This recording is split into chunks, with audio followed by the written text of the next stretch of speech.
তালাক এবং মানুষের হক রিলেটেড বিষয়গুলো খুবই সেন্সিটিভ, খুবই স্পর্শকাতর। আমি এর আগে বহুবার ধরা খেয়েছি, এই জন্য আমার শিক্ষা পেয়েছি। এক ভদ্র মহিলা এসে তার স্বামীর বিরুদ্ধে এমনভাবে আমার কাছে নালিশ করেছে, যেটা শোনার পর আমি আর পারলে ওই স্বামীরে, আমার যদি ক্ষমতা থাকে তাহলে তার মৃত্যুদণ্ড দিয়ে দিই, আমার একটা অবস্থা।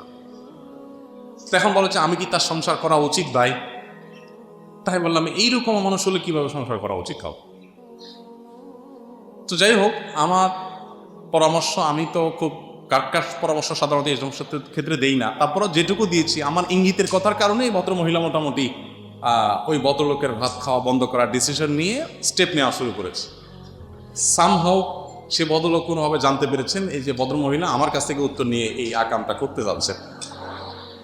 তখন উনি আমার কাছে যখন আসছেন, আমি তো রীতিমতো হয়ে গেলাম, খুব অপরাধ বোধ কাজ করলো, হায় হায় কি সর্বনাশ করলাম।